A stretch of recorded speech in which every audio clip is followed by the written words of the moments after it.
Hey Sarah, I appreciated your initial post and just wanted to jump in here and respond real quick.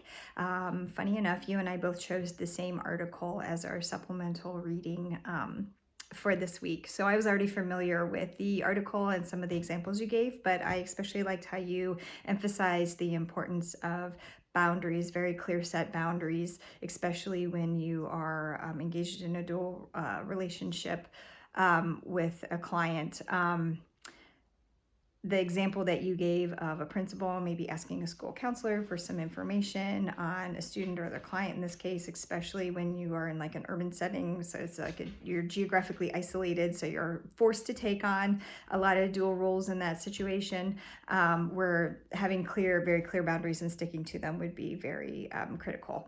Also, this brought up so many thoughts that I had, maybe I didn't have a language for prior to engaging in this class, specifically in the Code of Ethics, the A6A, previous relationships, how really difficult that can be to wade through.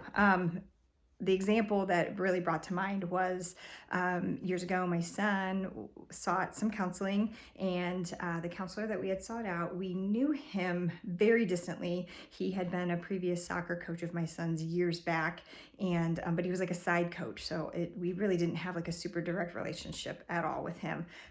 So when it came to my son saying, I just would like someone to talk to, work through some things maybe, we thought he would be a great choice, just because they had kind of athletics in common. And so I do remember the first session, which I sat in with my son. I do remember this counselor reviewing confidentiality, and I do remember him going over the whole dual relationship concept.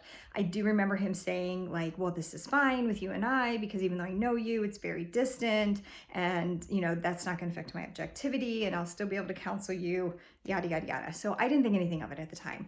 However, during that session, I do remember that counselor learning that my son no longer plays soccer and had chosen to go with a different sport instead. And he was flabbergasted.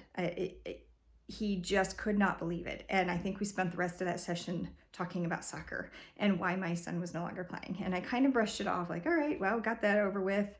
Now they can get down to business. So the next 4 or 5 sessions, I think that's about all my son went to, this counselor just kept bringing up soccer. Like, he just wanted to dig into soccer. He wanted to know why my son wasn't playing, why he would give up his future in soccer. Does he want to come back to soccer?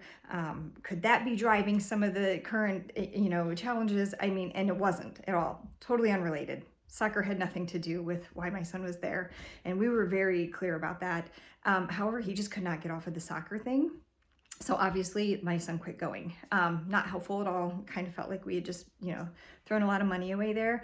And I know that counselor went into it with very good intentions and probably really thought that this relationship is distant enough that I can be objective, but that was not the case. And so it's just a very good lesson to me of how subtle and challenging and difficult it can be, and how much careful thought and consideration needs to go into engaging in a dual relationship. So there's that example for you, and I hope you have a great rest of the day.